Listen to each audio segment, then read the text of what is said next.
Also checking for snakes and chameleon and something else interesting up into the trees to see if we can spot it, some bush babies and other species that are also active by this time of the day. Listen very careful here.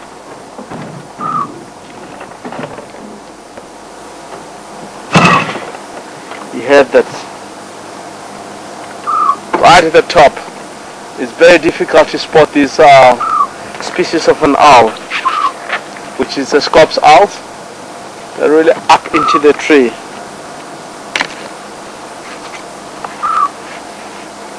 Hey Rick, awesome, well done on spotting that. I've got a question here actually from Eden, asking what species of owls do you have around Gowrie and basically in the area? You can maybe answer just the basic ones. Thank you very much, John. I get your question from Eden. How many species of owls that we often see in surrounding of Gowrie Waterhole. We have all different owls into the area that we might get to see in Gowrie Waterhole, especially the water. The scops owl is one of it, and the pearl spotted owl, it might be one of it. It normally get to be seen around them. Barn owls, normally it was an owl that normally hangs around on that area.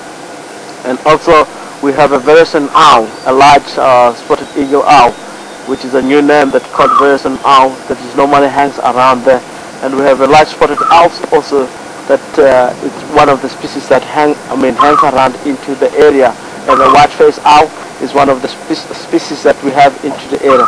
The few species that we have here in our surrounding, it's much more difficult to spot them around at night because it's really, they're getting active, and like a scops owl that it's here, it sits right at the edge of the tree. As you can hear, strop, you always hear them like that, and you will not able to see them unless if you get to spot them during the day. It's amazing.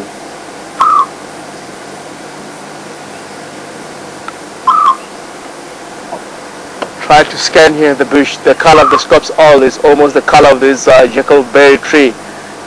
It's more whitish, grayish in color, so it's very easy to blend them. For the scops owl here is a lot more easy. So we're going to carry on. I know that it might take a while to get to see the scops owl here because the color of it is almost the color of the tree itself.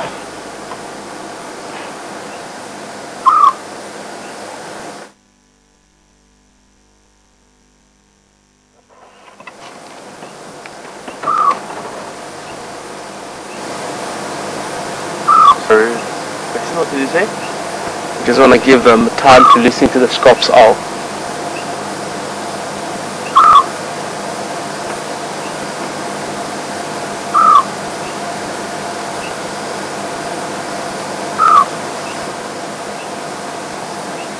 Thank you, Rick. I spotted one of the bird here, which is a green pigeon. As you can see there, Alex. I'd like you to look more into directly where the spotlight is. In between this V shape of the tree, furthermore about 2 meters, you can see is a bird on top of the twig where it bends. You can see that. Not in this tree fork here. I have him. I have him. You have him. There we go. Thank you. Thank you so much. I'm looking right at the top. I forget to check it here. And the green pigeons is one of the best species that hangs around in a very thick trees, as far as jackalberry, as far as weeping bobby, for protection at night. So this species here is one of the species that eat a lot of fruit, also from jackalberry fruit itself and other milkberries fruit, and a lot more that we have here into the area.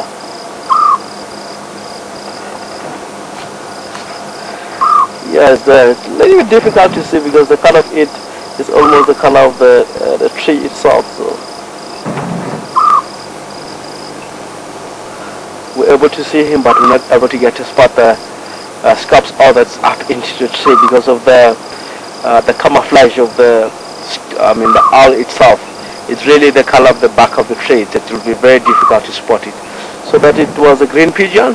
Let's carry on. With a little bit putting light on it. It might be not a little bit heavy with it.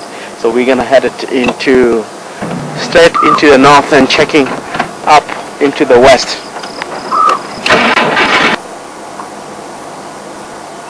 Yes, exactly there. Zoom in there. The juvenile redback shurak is one of the species that is a lot more common into the area. From the distance it looked like a chagra, one of the species that is also giving a very beautiful chorus into the area. So this is a juvenile redback shurak. Very, very beautiful. Spotting them into the area is not that much easy. The color of the birds, almost some of them, a little bit color of the trees, more especially when it comes to the bark. And these species are a lot more clever. They find an area where it's a lot more camouflaging to the color that they have into the areas, start to really hide on those areas. For species like owls at night, because they really hunt the other species of the birds to survive.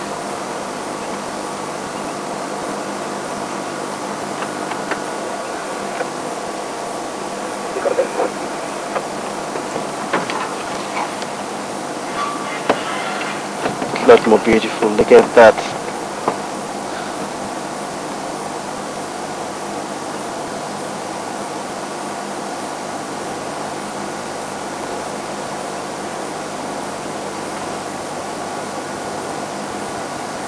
It's very good to spot them in birds at night because really they can't fly anywhere. They have to be like pretending as they're dead. Sometimes we tend to see them into the area doing the process of autotomy, where you find the birds pretend as dead into some of the area where it's got a lot of species of bird of prey, where they get hunted with different kind of species. See the tend, like if the bird lying in the ground flat, as animals are no longer surviving, or the animal is not surviving at all. So that is how they can get to protect itself from other species of bird of prey. And also sitting up in a tree, you tend to see they prefer the twig where if it moves together with the birds without the birds getting to struggle on the wind. Wherever it moves, it blows on that twig, where if anything spotted them, it seems like a part of the twig itself. So we're going to carry on and head it into the western direction. I'm very keen to check around area of trails. Then furthermore into the west is where we might get to see Mafufunyan, because for me it's been a long time I've been check the area. Let us check that the grasshoppers are right all together there on that twig for safety at night. Look at there, Alex, right at the edge of the twigs, the grasshoppers.